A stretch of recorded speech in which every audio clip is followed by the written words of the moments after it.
Gurjani,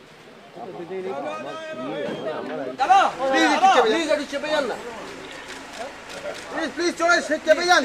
আপনি একটু চেপে যান, আপনি উনাল না বলুন না।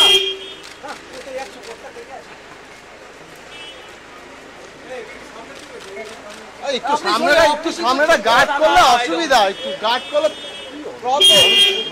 আচ্ছা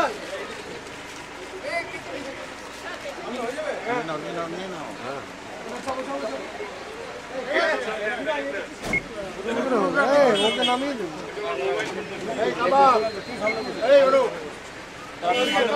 এই রাস্তা দিয়ে আগে চলে যাচ্ছি।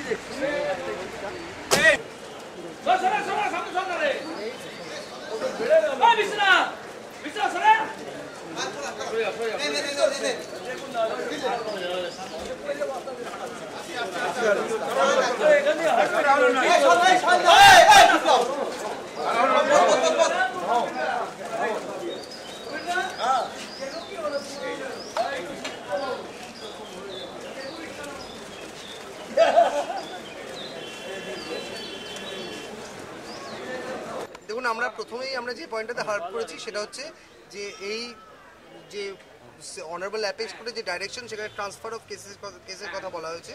তো সিবিআই যে বলেছে আর্লি স্টেজ অফ ইনভেস্টিগেশন, সেটা একদমই আর্লি স্টেজ হতে পারে না as per the dictum of the honourable apex court. কারণ ওনারাও বলেছেন যে কেসটা চলছিল এবং তার জন্যই ট্রান্সফার করেছেন। হাত বদল হয়েছে, ইনভেস্টিগেটিং এজেন্সির হাত বদল হয়েছে। তো সেই পয়েন্টে আমরা বলি যে সিবিআই যে সাবমিশন করেছেন, ওনারা বলেছেন যে আর্লি স্টেজ অফ ইনভেস্টিগেশন, সেটা সম্পূর্ণ অযৌক্তিক এবং তার থেকে অনারেবল অ্যাপেক্স কোর্টের যে ডাইরেকশন তারও কোনো মিল নেই। 2 নম্বর হচ্ছে যে আমরা বলি, ওনারা বলেছেন যে ইনফ্লুয়েন্সিয়াল পার্সন, তাই জন্য এভিডেন্স ট্যাম্পার করতে পারেন। তাহলে আমরা সেটাও বলি যে এতদিন ধরে ওনারা অন্যান্য কাস্টাডিতে রয়েছেন এবং অন্যান্য কেসে, অনেকগুলো কেসে ওনারা জামিনও পেয়েছেন। তাহলে সেই যেগুলো কেসগুলোতে জামিন পেয়েছেন তার কোনো রকম এভিডেন্স ট্যাম্পার হয়েছে কিনা, এদের সম্বন্ধে এরকম কোনো রিপোর্ট আছে কিনা, সেই সম্বন্ধে সিবিআই কোনো সম্যক ধারণা দিতে পারেনি। তাই জন্য ওই কথাটাও জাস্টিফায়েবল নয়। এবং আমরা এটাও বলি যে যেহেতু একবার এনারা এই কেসে, বিভিন্ন কেসে জামিন পেয়েছিলেন, পরবর্তীকালে সিবিআই তাদেরকে কী করে, এবং অনারেবল অ্যাপেক্স কোর্টের ডাইরেকশনে কোথাও লেখা নেই যে ওনাদের যেগুলো জামিন পেয়েছেন সেগুলো ক্যান্সেল হয়ে গেছে।